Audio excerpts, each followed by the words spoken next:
नमस्कार मित्र आणि मैत्रिणींनो, ग्रो मोटिवेशन स्टोरीजमध्ये आणि आजच्या नवीन व्हिडिओमध्ये तुमचं खूप सारं स्वागत करते आणि आजच्या विषयाला सुरुवात करते। आजचा विषय आहे तुमचा जोडीदार विवाहबाह्य संबंधात तर नाही ना, या गोष्टीवरून लागेल लगेच पत्ता। समजा जर जोडीदार एखाद्या तिसऱ्या व्यक्तीच्या प्रेमात पडलाच असेल किंवा त्याचे विवाहबाह्य संबंध असतील तर ते ओळखायचे कसे? कोणतंही नातं मजबूत करण्यासाठी सर्वात आधी त्यात प्रेम असायला हवं। लग्न करताना नवरा बायको एकमेकांवर खूप प्रेम करण्याची आणि एकनिष्ठ राहण्याची शपथ घेतात आणि तसा प्रयत्न देखील करतात।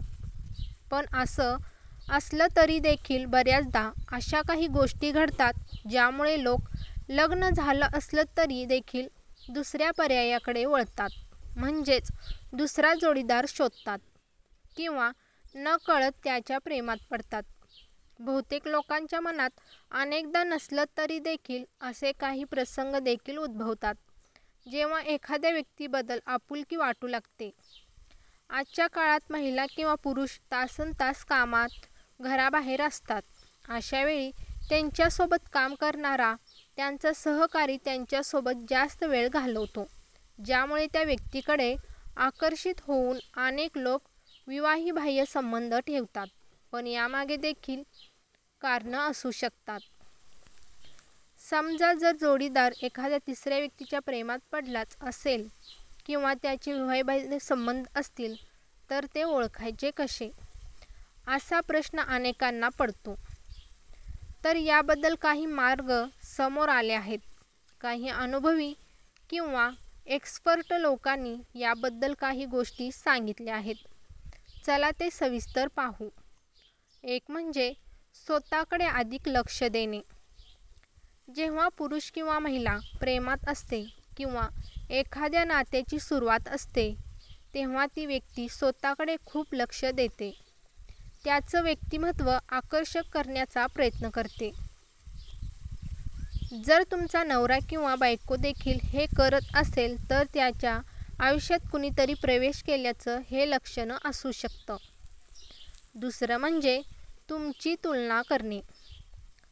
जर तुमचा नवरा तुमची तुलना दुसऱ्या महिलेशी करत असेल किंवा याउलट बायको तसं करू पाहत असेल तर समजून घ्या की त्याला आता तुमच्यात उणीव दिसू लागल्या आहेत।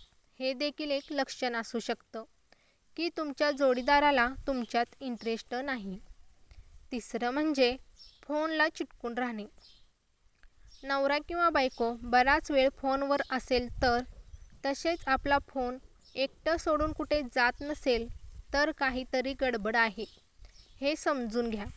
फोनशी अशी अटॅचमेंट म्हणजे त्यांच्यात भीती असू शकते की तुम्ही फोन तपासू शकता। चौथं म्हणजे देहबोली बदलते।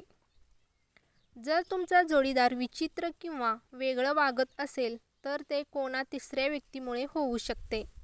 अशा वेळी ऑफिसमध्ये जास्त काम असल्याचा आव लोक आणतात, ते बाहेर जास्त वेळ घालवू लागतात आणि तुमच्यासाठी त्यांना वेळच मिळत नसेल तर काही गडबड आहे असं समजा। पाचवं म्हणजे जिव्हाळा नसणे। वैवाहिक नात्यात शारीरिक जवळीक सर्वात महत्त्वाची असते। जर तुमच्या नात्यात तसं होत नसेल तर सावध राहा। जर तुमच्या जोडीदाराचा स्पर्श आवडत नसेल किंवा तुमच्याबद्दल त्याला काहीही वाटत नसेल तर ते तुमच्यासाठी एक मोठं लक्षण ठरू शकतं। तर ही होती आजची माहिती। तुम्हाला कशी वाटली ते नक्की सांगा। आवडली असेल तर लाईक करा, शेअर करा आणि अशीच नवनवीन माहिती मिळवण्यासाठी चॅनलवर नवीन असाल तर चॅनलला सबस्क्राईब करायला विसरू नका। धन्यवाद।